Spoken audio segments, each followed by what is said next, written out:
Hi, my name is Andrew Bernier, postdoctoral research fellow of the Walton Sustainability Solutions Initiatives as part of the Global Institute of Sustainability at Arizona State University. I'm proposing a pitch to shift the assessment, which is the need for a systems modeled curriculum.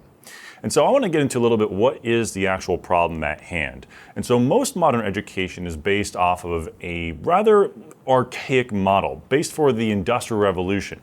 And so this picture taken at about that time shows students facing in front of a classroom working on what is typically rudimentary tasks. And so this follows a linear construct to actually prepare people for the Industrial Revolution.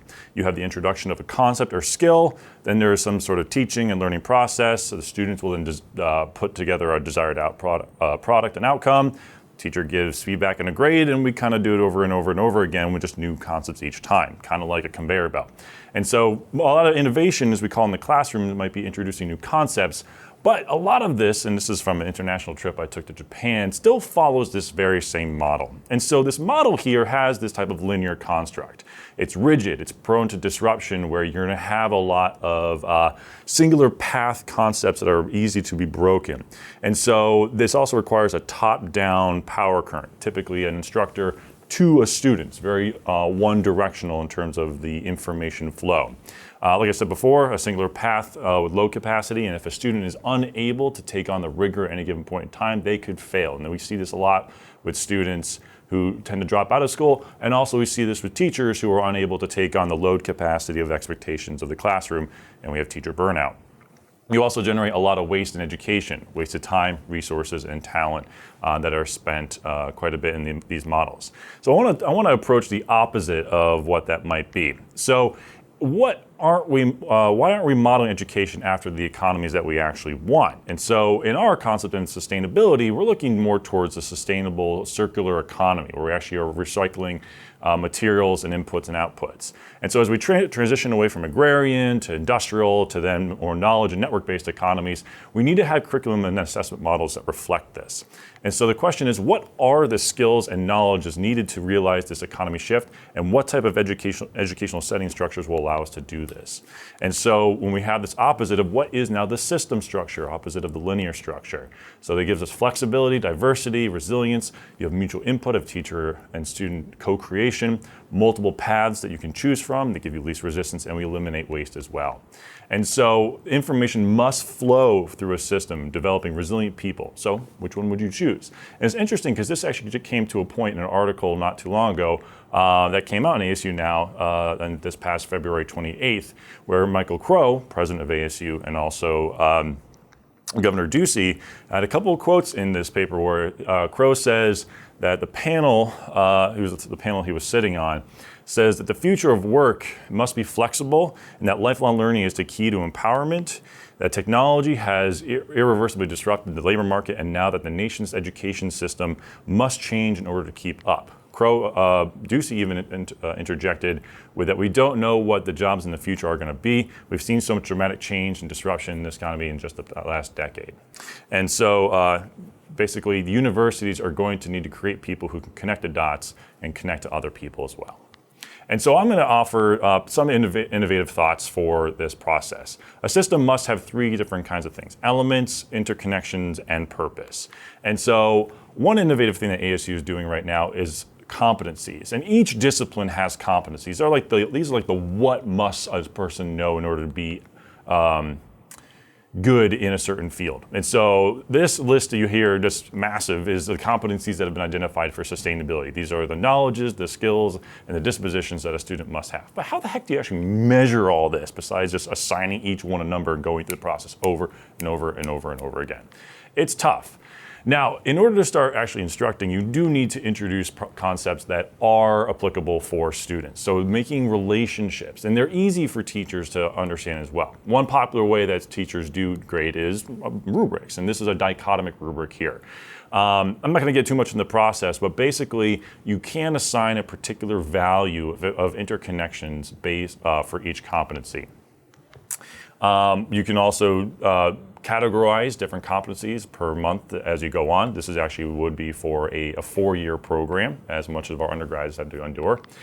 And so as opposed to looking at a grade book with just singular numbers next to a concepts, we actually, this is where the product needs to emerge, is a cellular model. We need to actually have a visual design that can allow educators to see where students are and are not making connections.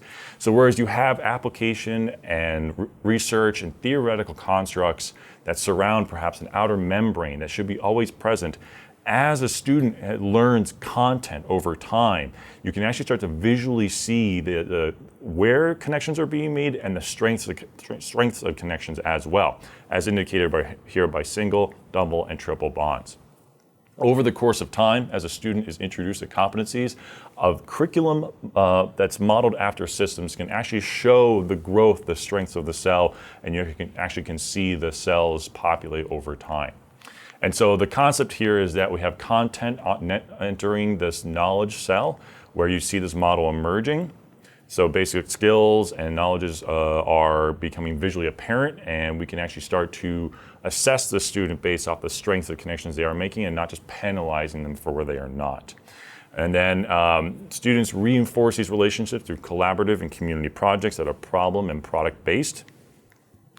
And then also we have relationship-focused digital assignments so that students actually start to depart knowledge by creating media to inform their communities about the connections that they're learning. And this is the curriculum package that becomes the systems curriculum, and that is the purpose. Okay, so the next steps for me for the systems curriculum. I need to establish better lab partnerships on campus, tapping into the better digital creation labs that we do have.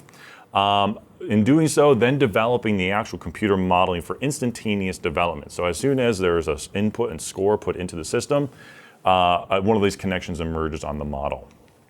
I would like to test this, developing that model prototype, test it with various students around campus and different academic abilities and settings. I then would like to start to package this particular technology for organization and ease of educator understanding and implementation. So how is it easy for administrators and teachers to actually implement this into their institutions and classrooms?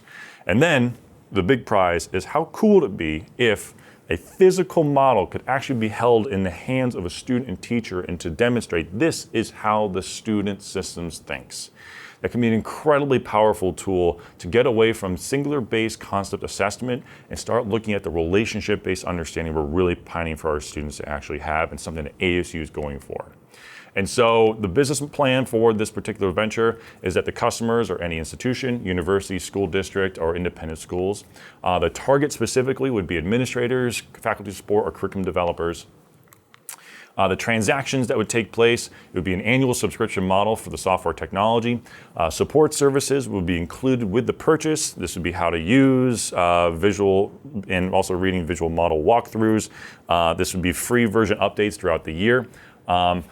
As competency lists are produced for each different discipline, those could be purchased and implemented, or the user could put them in manually.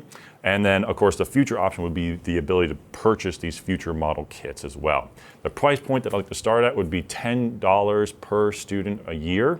And that way it's affordable, it's also scalable as well. Having been a teacher in the K-12 system and